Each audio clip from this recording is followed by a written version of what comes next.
Hello everyone, I hope everyone is doing well and great. Welcome to another video where I'm going to be discussing real estate investing from an investor's perspective.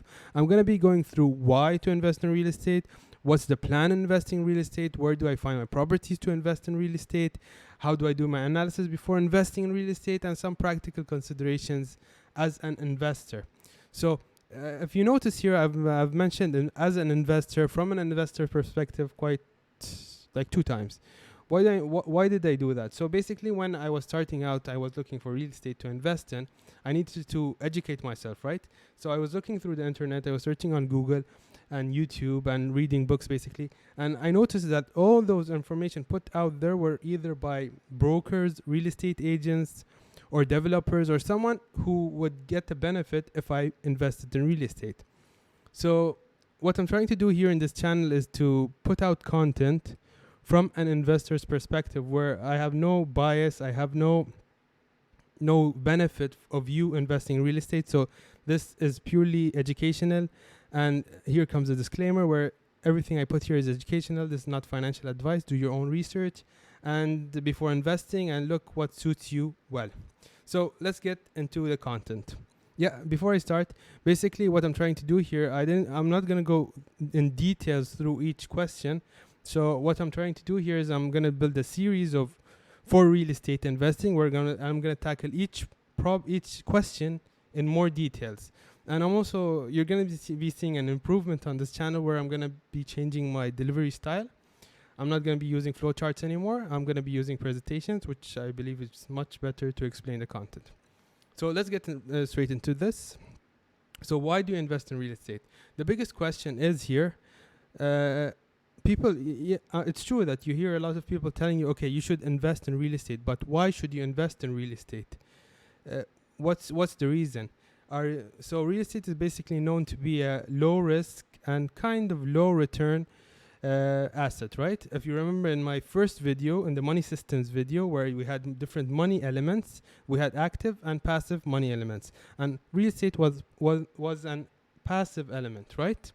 So the question is, why do you invest in real estate? This is a question I didn't ask myself in the beginning. I was invested in many different asset types, and I said, why not try real estate? Maybe, how does it feel for me? So that's why I went into real estate, but I wish I thought a bit more about it. So what do I mean by why? So basically, have different asset types, as I said, and each has its own risk and return. So do you want to take a low risk? Do you want to take are you accepting a low return? And should you invest in real estate right now? Are we in a recession? Are we in a boom market? The real estate market is booming. Or for example, you have 400,000 dirhams, you have an amount of money. Is it better spent on real estate or is it better spent on gold? Like, you have to answer those questions before investing in real estate. So once you answer those questions and you're clear with your why do you want to invest in real estate, the second question is, what's the plan? So are you going to buy one property each year? Are you going to buy 2 properties each year? What's the strategy?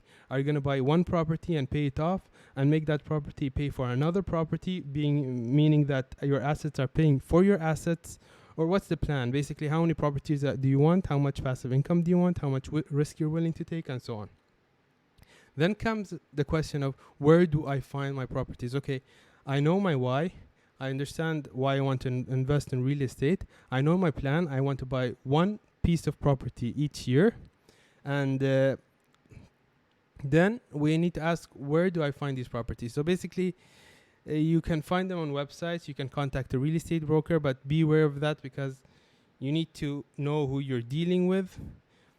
As you know, there is a bias, there's a benefit. Whenever this is basically in human nature, there's a benefit. For example, if I come to you and I'm selling real estate as a living, and the more I sell, the more money I make. So I would like to convince you. I would like you to invest in real estate so I can convince you and get the money. So be aware of the people you're dealing with when you're looking for properties. Then, of course, before going ahead, you need to do your analysis. What do I mean by analysis? You need to get a bit technical here. Look at your return on investment, how much you're putting down, how much money you're putting down, what's your return on cash, and what's the expenses.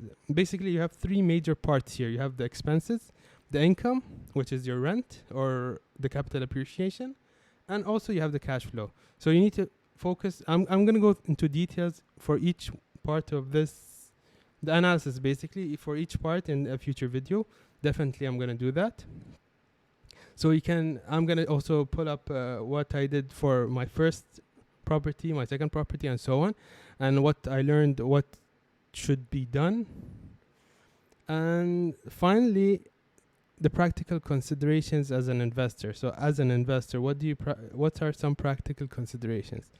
Okay, someone can come and tell you, okay, you can come and invest in real estate. You're going to start receiving money, passive income. You don't need to do anything, and so on. So one practical consideration here is that real estate is not just real estate. You're actually dealing with people. You have tenants in the loop, which of course you want to rent your property to get an income, right? And you have the property managers in the loop, someone to manage your property. And you have the brokers in the loop where they connect between the buyer and seller. So there are many humans, let me call them, in the loop. So you're dealing with humans. Basically what you're doing in the real estate investing environment is that you're dealing with people. So this is one practice. If you have basically, let me continue that point.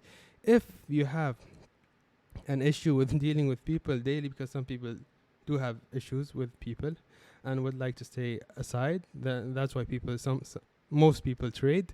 So if you have an issue with dealing with people, maybe real estate is not a good consideration for you or something to invest in. So I'm going to go also in this is what I mean by practical consideration here is best practices. What I'm going to do, I'm going to go into details, all the lessons I learned, I put them in a document, and I'm going to be sharing with you in the final video for this series. Maybe I can add at the end maybe contact someone and do an interview and talk about what's their view on the market from a different perspective and so on. So this is a complete outline of what I'm planning to do in a new delivery structure. So I hope you enjoyed this video and you're excited as excited I am to start the series, and I hope to see you later in future videos. Thank you very much for watching.